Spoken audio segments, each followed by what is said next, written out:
brand new episode of Falling Upwards. It's a sunny day here in the south of England. It's looking like it's sunny where my co-host is, and that's Maddie Armstrong. It's so sunny. Is it warm as well, or is it just sun? Yeah, it's very hot in the car. Ooh. Because I feel like the deception of like the British spring sun is that it looks sunny, but actually it's still cold outside. So it's been sunny here, but it's still been a bit chilly. It's sunny till the wind blows, and the wind blows a lot, but there's no wind today. But I was in a car earlier with some people, and the people in the front had their windows all the way down, and like also the aircon on, really cold. I'm like, we don't need this much cold, guys. It's not that hot. Calm it. Man, oh my goodness. We have a guest on today who is used to the sun. So let me do my little introduction, and then Maddie, of course, can give us a deeper dive into his music. So he is an Indonesian R&B singer-songwriter who might be for you if you love enjoying soulful, heartfelt, feel-good music. He was a top 9 finalist of Indonesian Idol special season and has now become one of the new wave of global Indonesian pop with his beautiful songs about love, life, and longing. I mean, the 3 L's, we love it. He heads up his own creative house, and his newest single, Siapa Kamu, which means Who Are You, is absolutely perfect for the upcoming summer months. Of course, we welcome KELJO! Woo! Woo! How did you find his music, Maddie? What did you think? So smooth.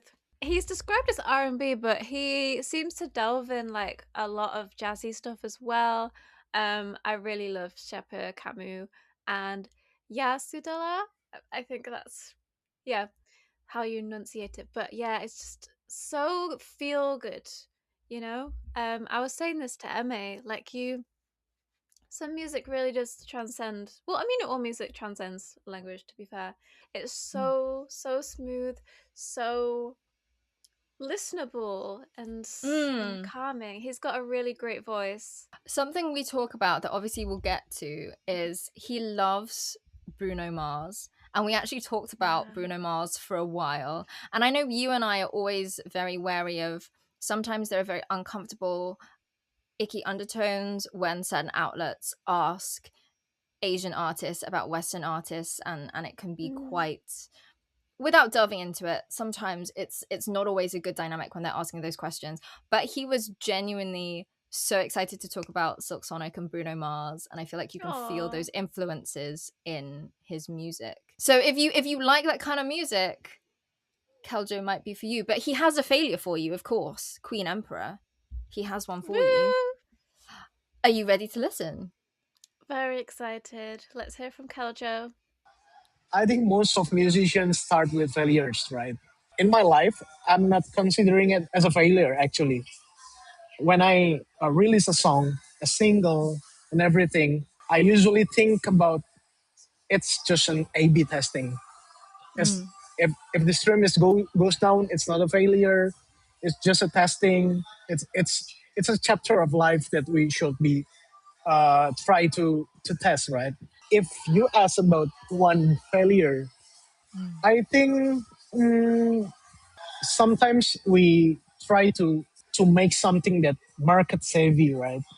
Something that market wants, yeah, because everyone release this kind of song. Everyone is release that kind of song, and maybe one of my failure is I try to be like everyone else to get into the market, and then the output it's not what we were thinking. Maybe we have like some expectation.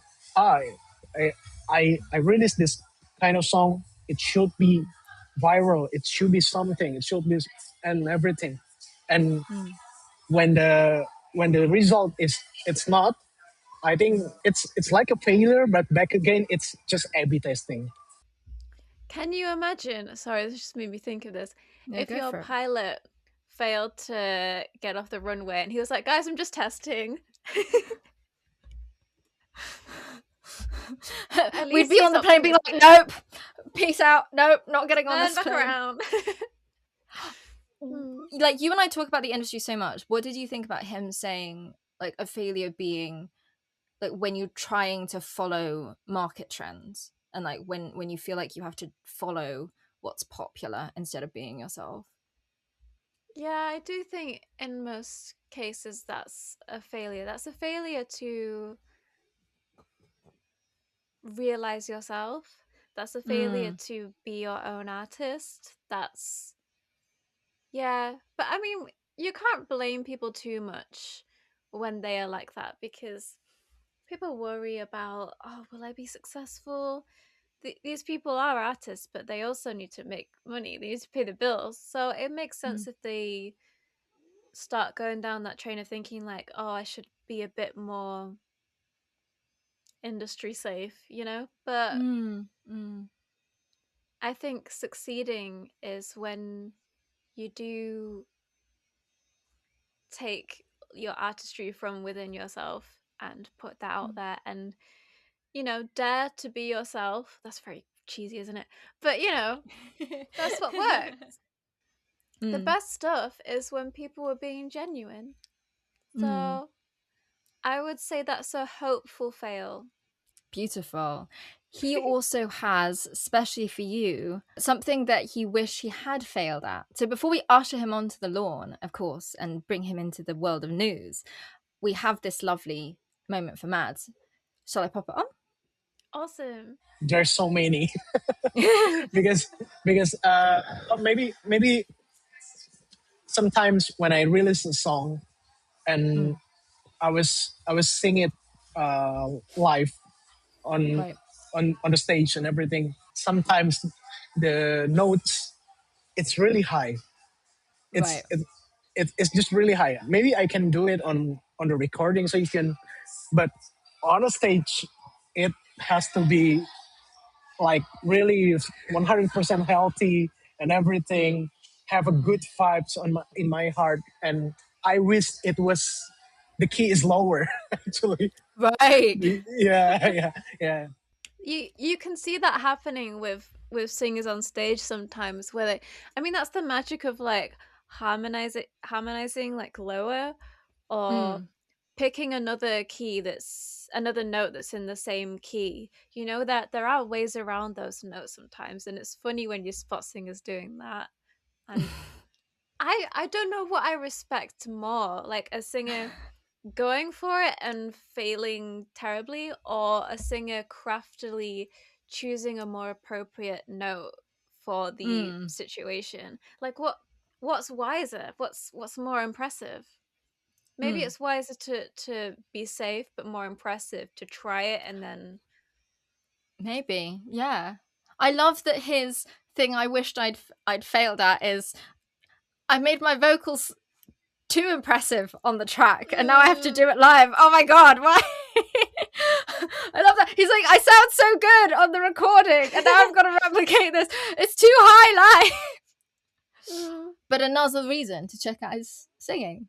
So yeah. But that makes it all the more impressive when he actually hits those notes live, doesn't it? Yeah, very true. Are you admitting him onto the lawn then, Queen Emperor? Yes. Come here, Keljo.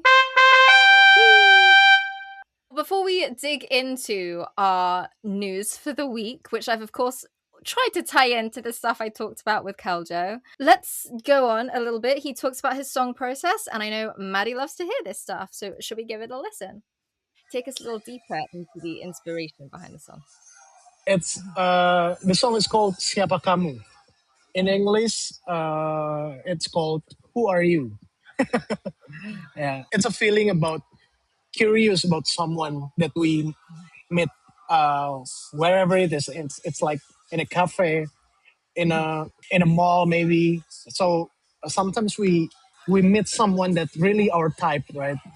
That it's really beautiful, really handsome, and she or he is really our type. And this song is represented the feelings of it. So in the song, it's like describing the way how he walks, she walks, how the way she talks and everything, and it's a feeling of curiousness to a stranger. It's a beautiful song about kind of those first embers of love. So I'm really curious, Yes. to you, what makes a good love song? Actually, my all of my songs is based on my true story. So most of my songs comes from what is really happened to me, And I think the most important about love songs is the moment or the story of the song. It should be real, right? Because Mm. because because if it's real, uh, we feel in it. I think the best way to express a love song is from a real love story. Oh, that's a really cute meaning to a song. So it's kind of about having like a little crush at first sight, I suppose. It's Mm. definitely got the kind of excitement in the song for those feelings, for sure. And we love a yearning song, Yeah. you know? In the landscape of love songs, a good We yearning love male song. yearning. Yeah, ships crossing in the night. Which leads me to my first news piece. So, for first time listeners, we also talk about stuff in the news today, and our Queen, Emperor, Arbiter, Maddie Armstrong judges whether she thinks they are a fail, whether they're mid, or whether they're like, woo, it's actually all okay. So, if it's a. We're always doing this. I did that the wrong way round. When it's great, I was like, it's a fail.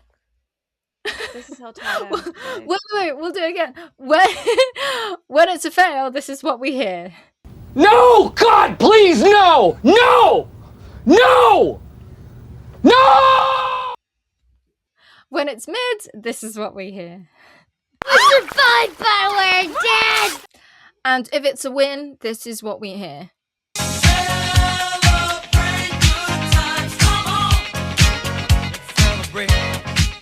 My first news piece for judgment. I don't know if it's actually really a news piece. I don't think it really is a news piece, but it was written recently, and I thought you'd find it funny.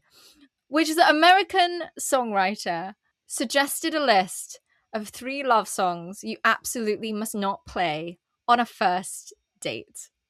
Those 3 songs are 1, Run for Your Life by the Beatles from 1965. Number 2 is Hello by Lionel Richie, the 1984 classic. And number 3 is Cherry Pie by Warrant from Cherry Pie, released in 1990. So I suppose my question to you, dear Arbiter, is 1. Can a love song be completely inappropriate for a first date? What makes a love song completely inappropriate for a first date? And also, do you have 3 songs that you shouldn't play on a first date? Because I compiled 3. I came prepared. Awesome. My 3 submissions are The Police, Every Step You Take, Yummy by Justin Bieber, and Birds of a Feather by Billie Eilish. Yeah, those definitely aren't great songs to I'll be watching you. Yeah, that would be a bit frightening. For sure. You got that yummy no. No, yeah, I know. Can you imagine? I was like, the moment I was like, if somebody sang Yummy to me or played that on a first date, I'd be like, okay, no. See ya. Just no. This has been great, but No. Okay, from the original person's list, the only one of these songs I actually know is Hello. But Yeah, me what I too. do know is in the music video, because my mum puts on like Top of the Pops sometimes, like old ones. And the music video is kind of creepy.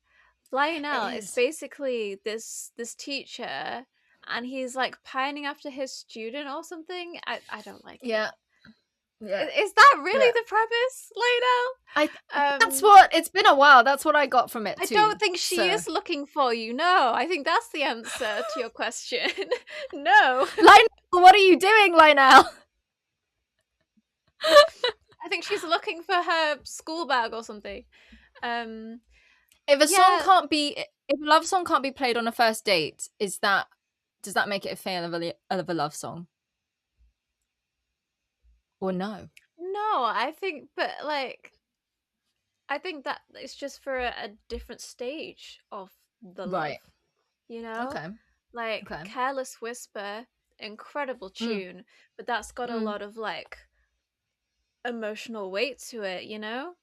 Yeah. Like that would be a bit strong if you played that to someone. So yeah, I don't think it's a failure. I just think it's inappropriate usage of those songs.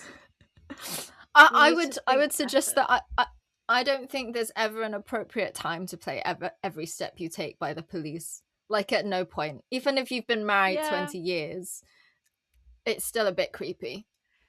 The thing that like wins that song everyone's love is the fact that it's got a good tune, you know? Like it is romantic. Like if you forget about what the lyrics actually are, it is a nice little slow song. Unfortunately, we do know what the lyrics say, and it's a bit weird. No thanks. I don't need that much devotion. I don't need you to know every step I take. Thank you. 3 songs from you that should not be played on a first date. What are you thinking? Okay, Careless Whisper. Yeah. Oh. Okay, beautiful song, Get You by Daniel Caesar. The lyrics are a bit much though. Yeah. Yeah.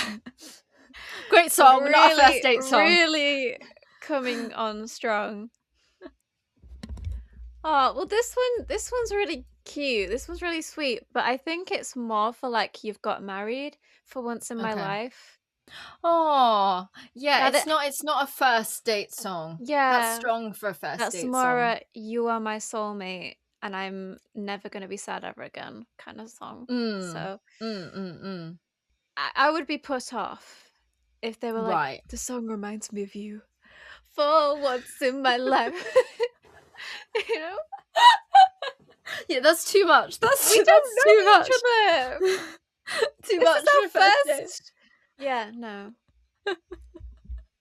I feel like any song that is a good wedding song is not necessarily a good first date song just because of the level of love in the song. Yeah. You know? Like that level of love, not good for a first date. Another one, Starlight by Muse. Yeah. That's like, I want to hold you in my arms, but you know. Yeah.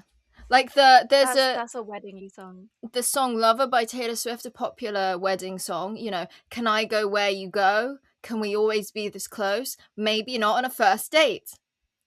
Bit weird. I don't know if I want you to go where I go on a first date yet. What is it? Amazing. It's Beautiful. Beautiful by Bruno Mars, right? Is that the name of the song? Beautiful. Just the Way You Are. Just the Way You Are. I'm so yeah, dumb. yeah. No. Just the Way You Are. Yeah. 'Cause you're a mate. Yeah, that one. Also... Bit too early. Too early. What is a good one to play on a first date then? I don't think any song really. If it's too a good first date song. You know what? Probably Siapa Kamu. Because it's not too strong. It's like I saw you, I was vibing. Not too weird. We need a song that's like, nice to meet you, but it's not too creepy. Like, yes, yeah, that ass. Wait. What about Call Me Maybe by Carly Rae Jepsen?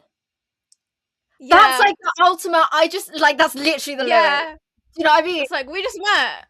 Kind of into you. Yeah, Call Me Maybe. we found it. Yeah, Carly wins. Thank you, Carly Rae Jepsen. Thank you, Carly. Are the songs themselves the failure in question?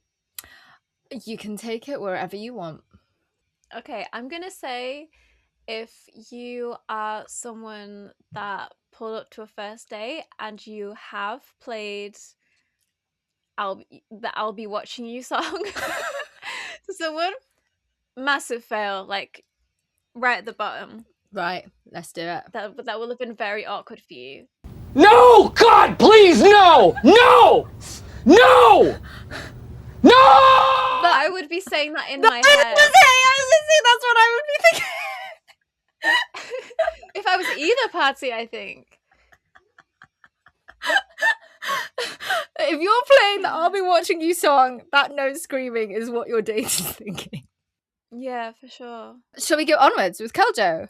You've talked as well about being involved with the production and not just kind of wanting to come in and just sing the words, but really be a part of every single level of the production. Why is that important to you? And when did you realize as an artist that you wanted that level of control? I was trying to to compose and produce music it's from like 5 of my newest songs, right? And why I want to be like that, because I feel like there's a part of me that was hiding before, because I was using other production team, right? Other music production and everything. I just giving like a direction and everything, and now I have like the opportunity to make from A to Z, right? And it's really really happy for me. It's really one of my uh, really great experience, because I can express everything that I want from musical instruments, from the vibes, from the tempo and everything, and it's really great for me to have a control like 100% of it. When you're creating a song, what do you start with first? Do you start with the beat? Do you start with the idea? Do you start with the melody? Take us through your songwriting process. I I usually with the melody first. I usually play pianos and guitars, right? And I try to make a melody first, and then the lyrics. Usually, the melody first, melody, lyrics, and the vibes. I think. Vibes are a step in the process. Agree. Big agree. Good vibes, right? I think if I wrote songs, I mean, like, obviously, when we're kids, I think a lot of us write little songs.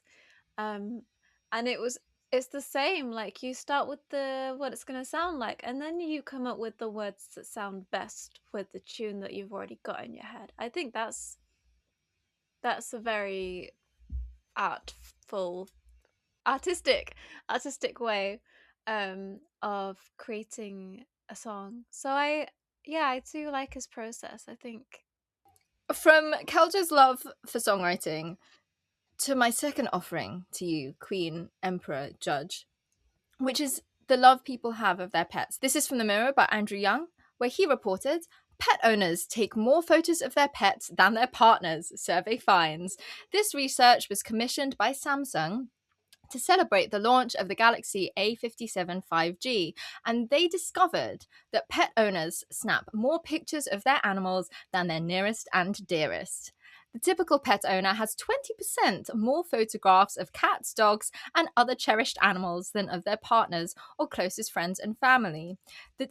Nearly 7 in 10, 69% of pet photographers, this is a weird, interesting anecdote, also added that they are now using AI features or filters on their device to enhance pictures of their pets. And they did discover that the average pet owner's phone has something like over 140 photos of their pet in question. For your adjudication, please. I think partners, well, they're meant to be for life, aren't they? And so is family and friends. So you see them like whenever you want to. But pets, they only live for like 15 years, right? If it's a dog or a cat. So that makes sense to me. You want to snap 100 photos of your cute little one. That's totally fine. I'm going to call this a win because you want to remember those times, and they're so short. Yeah. You know? Logically speaking, they cannot be with you for life. Could I add as well, maybe, that like when a pet loves you, it's a very unconditional love, that it's like if you move across the country, they come with you, like no matter what, they have this love for you. Listen, breakups happen all the time. I'm just saying, you know that there's that TV show that it's like It's Me or the Dog, and when something bad happens to a person, when they're crying, when they're stressed out, that dog or that cat or that pet, is there for them.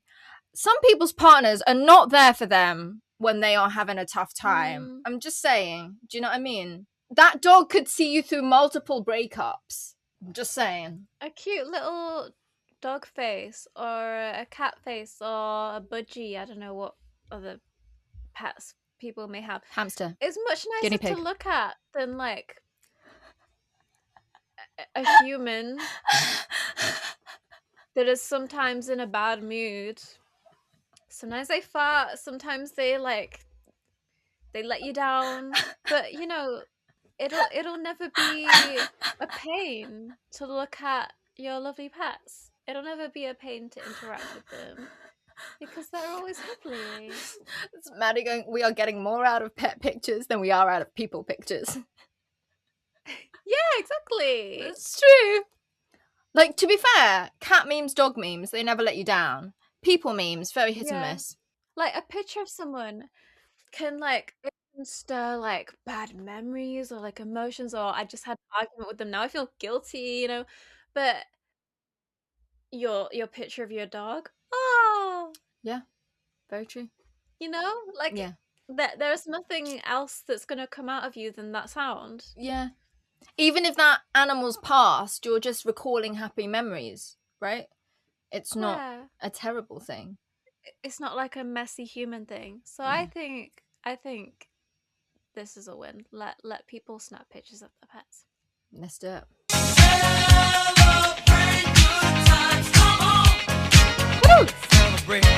We're for the animal kingdom. Onwards with Keljo.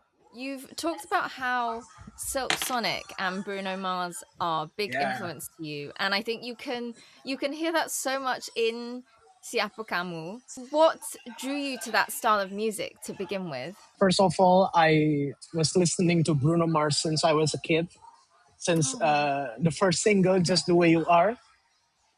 And I really love that song. And I was having a gigs on a cafe, a bunch of cafe in Jakarta, and I always sing Bruno Mars song most of the time. And if you ask about that, I think I bring the Bruno Mars and Silk Sonic vibes from like the music instruments, the tempo, how the funky style, and then the brass section. It's always be the brass section. It's differentiate other artists to Bruno Mars, right? And I try to. It's not a replicate, but inspired by Bruno Mars and Silk Sonic, right? The brass section is layered by layered, and the orchestra also not too much, but still can be flow with uh with the music. I think that's the important things to make a song like Bruno Mars. If you had to pick one Bruno Mars song to duet with him on, so if he called you up and he was like, do a duet with me, which one would you want to do and why? Okay, probably 3 songs. Okay. It will be Risk It All, the newest one. Yeah. Okay. And then because my vocal range it's matched with him, so I can sing in the same vocal range with him.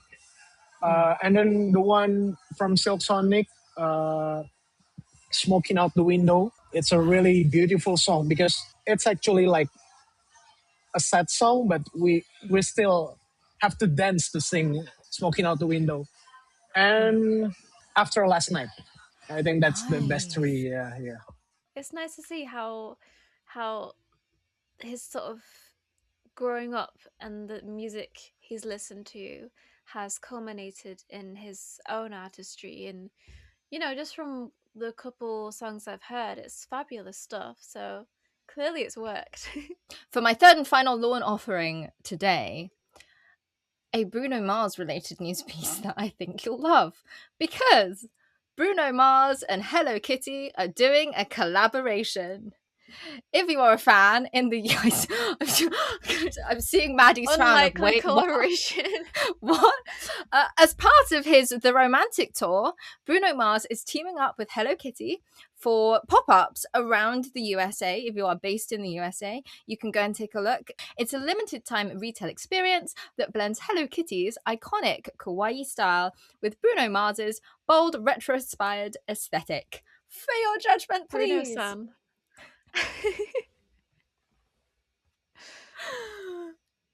Never in a million years would I have guessed Hello Kitty x Bruno Mars. Yeah, it's a weird one. Good for is he a fan of Hello Kitty? Like, is this an established thing? I don't This know. is a really weird collaboration. Yeah.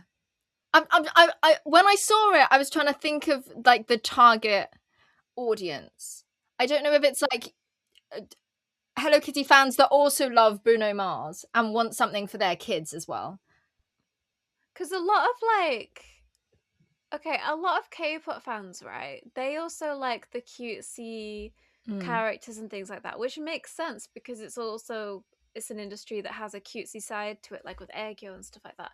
With Bruno Mars, I can't imagine his fans having any particular like dips in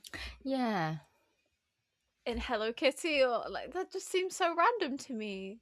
I think I'm going to call this a mid because I'm just purely confused. There is a confused air in my courts right now, and I don't appreciate it, Bruno.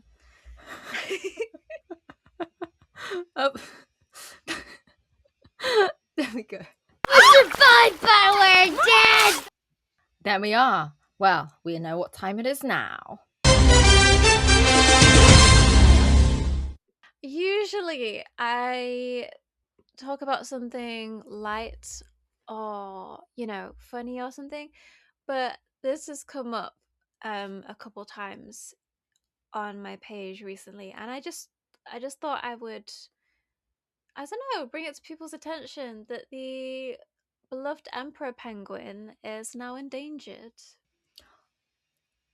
So I think if you're in a spot to do anything about it at all, even if that's just like telling your mates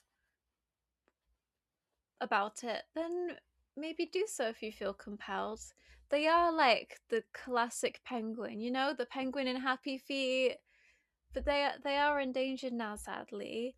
They are available for adoption on WWF, which is it's a funny thing they call adoption because you're not actually taking home an animal. You're like giving sort of monthly payments to support an animal, and then you hear back news about that animal, and you usually get like a little plushie as well. But we did that when I was a kid for polar bears on WWF.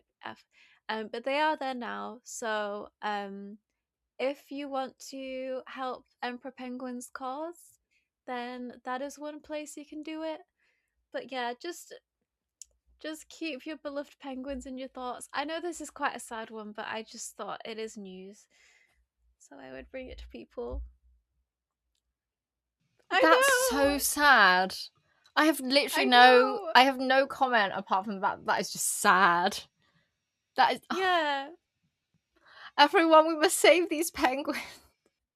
Save the penguins. Save them. We learned from them one of the primary ways to keep warm, which is to huddle. It's these guys that are famous for their huddling.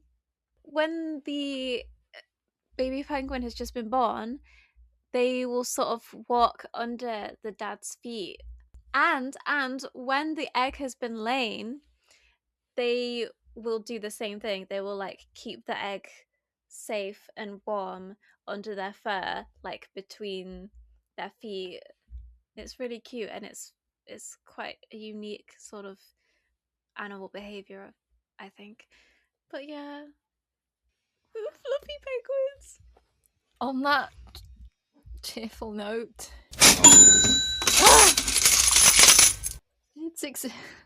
it's exchange time. KELJO has an exchange for us. In Indonesia, there's so much at the market. It's all sad song. It's all crying song, right? And I was thinking, I wanna give some energy, something that makes people dance, something that makes people cheerful. And I hope from Siapa Kamu, it generates a newer energy for people that try to listen a new song, not always a sad song, a cry song. Yeah, I want to give some energy. Yeah.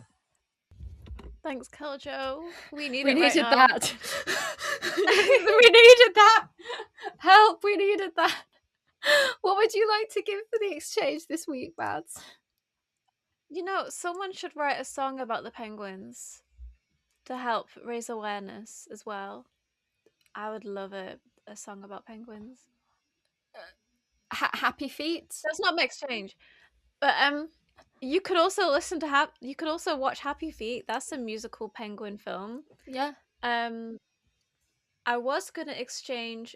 I'll do a double exchange then. Watch Happy Feet. It is about singing penguins. And also listen to Stick With You by TXT, their latest album, particularly good one. I will say. Good. So good. We were talking about this earlier, like, you know, talk about as monopolizing as hype as you like, but you can't deny that they are doing quite well in the music department right now. Like, So just good. purely sonically, they are putting out some good stuff. Yeah. And Stick With You is a good one. Yeah. I have been like restraining myself from listening to it too much because I don't want its goodness to sort of wear off. You know? Yeah, if you I over don't listen to a song, you know. Yeah. Yeah, so I want to protect it. Keep it sacred. I will add to the TXT love-in by saying I would like to contribute to the exchange Bed of Thorns from this. I had to double check the name. Bed of Thorns from the same album. That's which my is, number 2 of the It's album. my favorite. I also like Take Me to Nirvana as well. Also, Me too. That's my number also 3. Basically, go and listen to this album. It's good. It's good. It is good. Nice. The energy has changed. It's back up again. Yeah. Okay. Well, with that good energy, we've got a lovely Keljo sign off for everyone. I know life is really hard. I know you guys have a different emotions every day. You can be sad, you can be happy, you can be cheerful, you can be in love, or you can be heartbroken. But try to open your heart and try to listen to my songs, because on my songs, all on my catalog, there's so much story behind it. If you have sad feelings, you can find it on Keljo. If you have a happy day, you can find it on Keljo. And I hope my songs can be a representative of your feelings. That's all. What would you like your sign off to be? Save the penguins. Valid. So valid. So valid. My sign off will be, if it is sunny where you are, go out and enjoy the beautiful sun. Enjoy it while we have it. It's not always guaranteed here at the UK. But if you're not in the UK, obviously you might have better luck with weather than we do over here. Although it seems that whenever we're recording an episode, we're guaranteed to have sunshine. We bring it. You know what? How many times when we've recorded an episode has it been raining? Genuinely. I don't recall. Yeah, me neither. Wild. And on that note, Interesting. go and check out Siapa Kamu by KELJO and the rest of his gorgeous discography, of course. Thank you very much for listening to another episode of Falling Upwards. And of course, thank you to you, Maddie, my lovely co-host. Thanks, everyone. Bye!